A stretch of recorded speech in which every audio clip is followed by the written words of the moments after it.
छुट्टियाँ बड़ी बोरिंग होती है। काश वायु भी यहाँ होता। हाँ, हम काफी दिनों से उससे मिले भी नहीं हैं साइशा। मैं तो नई कहानी सुनना चाहता हूँ। हाँ, मैं भी। चलो उसे बुलाते हैं। वायु, यहाँ आओ ना, हमें तुम्हारी जरूरत है। लो, मैं आ गया मेरे दोस्तों। तुम सब कैसे हो? छुट्टियों में मजा नहीं आ रहा है? हम बोर हो गए थे। तुम कहाँ चले गए वायु? हमारे पास क्यों नहीं आए? कहाँ चले गए थे? हम तुम्हें याद कर रहे थे। काफी दिनों से कोई कहानी भी नहीं सुनी। कुछ सुनाओ ना। मुझे भी तुम्हारी बहुत याद आ रही थी दोस्तों। मैं यहाँ से बहुत दूर चला गया था, लेकिन घबराओ मत। आज मैं तुम्हें एक नई कहानी सुनाऊंगा। हाँ, एक राजा और एक भूत की कहानी। वाह, नई कहानी, वाह। हाँ, ये कहानियां बेताल ने राजा विक्रम को सुनाई थी। राजा विक्रम, वेताल, ये कौन थे वायु? ओ वायु, प्लीज प्लीज हमें बताओ ना वायु। हाँ, बताओ ना। ठीक है, बताता हूँ। सुनो उनकी कहानी। बहुत पुरानी बात है। एक बड़ा ही बहादुर राजा हुआ करता था। उनका नाम था विक्रम।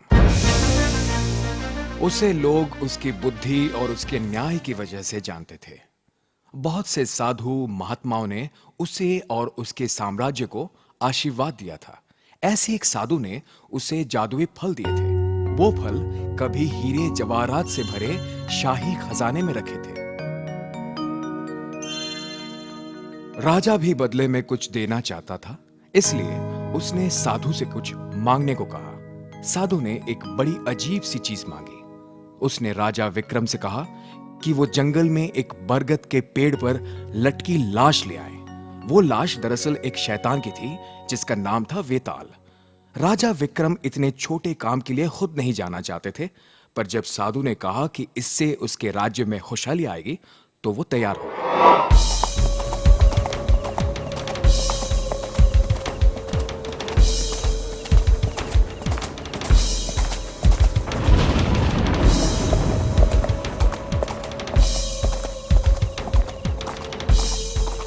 फिर अमावस की रात को विक्रम साधु से वहां का पता पूछकर वेताल की तलाश में चल पड़े।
तुम कौन हो और मुझे कहां ले जा रहे हो?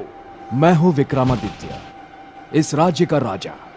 एक साधु को तुम्हारी जरूरत है, वहीं तुम्हें ले जा रहा हूं। मैं तुम्हारे साथ चलने को तैयार हूं, पर एक शर्त पर। क्या शर्त है तुम्हारी? ये सफर बड़ा लंबा है और थका देने वाला भी है। मैं तुम्हें एक कहानी सुनाऊंगा और तुम ध्यान से सुनना उसे। लेकिन हाँ, बीच में तुम कुछ बोलना मत। अगर बीच में कुछ कहा तो मैं फिर से बरगद के उसी पेड़ पर भाग जाऊंगा। अगर ये शर्त मंजूर है तो मैं साथ चलूंगा, वरना मैं जा रहा हूं। मुझे मंजूर है।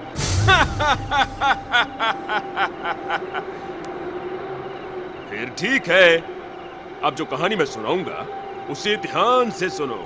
अवंती के राजा की एक बेटी थी, शशिबाला। वो बड़ी ही खूबसूरत और बुद्धिमान थी। अरे बेटी सुनो। जी पिताजी। सुनो बेटी, मैं बड़ा खुशनसीब हूँ जो तुम जैसी सुंदर बेटी मिली है। आसपास के सारे राजकुमार तुमसे शादी के लिए उत्सुक हैं। ओ पिताजी। अरे शर्माती क्यों हो? मैं तुम्हारा पिता हूँ, हमेशा तुम्हारी भलाई ही चाहता हूँ। तुम जल्दी से अपना पति चुन लो। ओ पिताजी, मैं बड़ी नसीब वाली हूँ। और मैं भी बेटी। कल सुबह मैंने राजकुमारों को अपने दरबार में बुलाया, तब तुम भी दरबार में रहना। मैं पहुँच जाऊंगी पिताजी।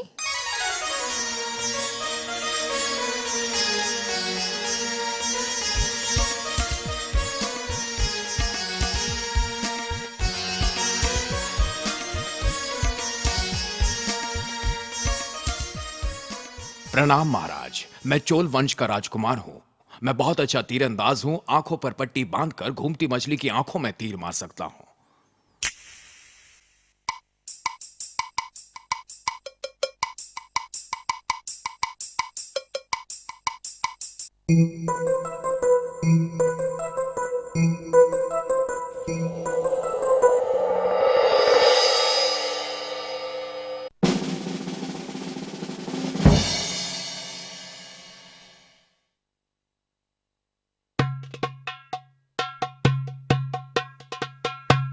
प्रणाम महाराज, मैं मगध का राजकुमार हूँ। मैं वेदों और उपनिषदों के साहित्य में पारंगत हूँ महाराज। मैं राजकुमारी के लिए योग्य वर हूँ। आप आज्ञा करें, मैं वेदों का विस्तार से वर्णन कर सकता हूँ।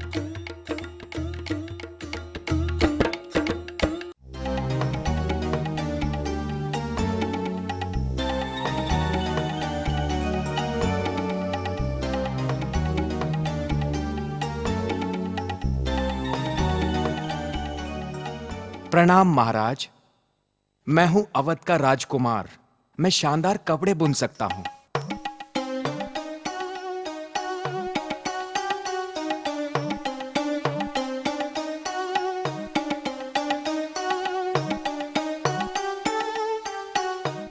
मेरे द्वारा बनाए कपड़े बहुत महंगे बिकते हैं।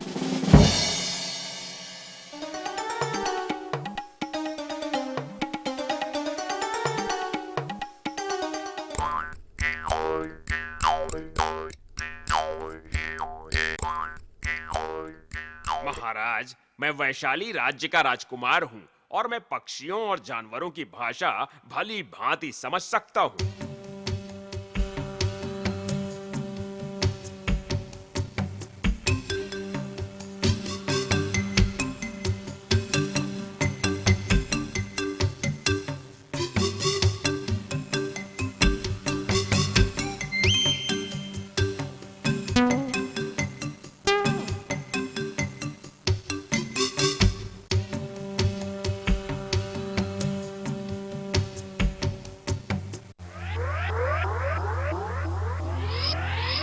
आने वाले शुभ दिन सोमवार को राजकुमारी शशिबाला अपने होने वाले पति का चुनाव करेगी। तब तक ये चारों राजकुमार हमारे अतिथि बनकर रहेंगे।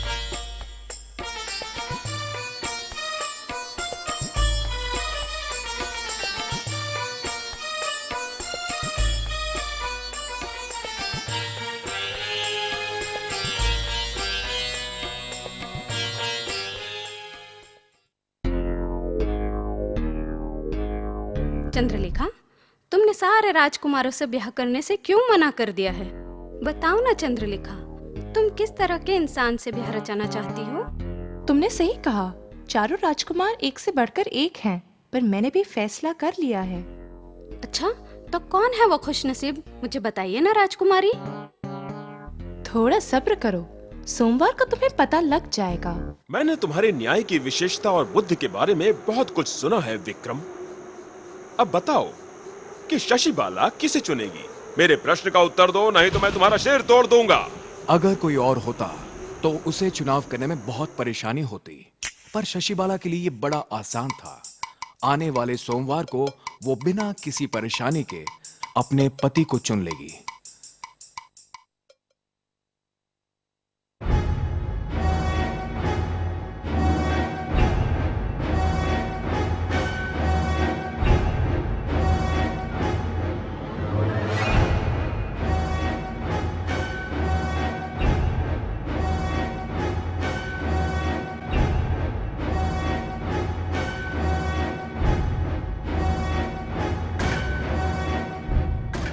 और वो चुनाव करेगी चोल वंश के राजकुमार का जो बहुत अच्छा तीरंदाज है, लेकिन वो उसे क्यों चुनेगी?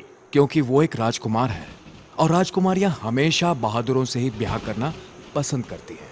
और बाकी तीनों राजकुमार क्षत्रिय कुल में पैदा तो हुए थे, पर उनके कर्म तो अलग अलग हैं।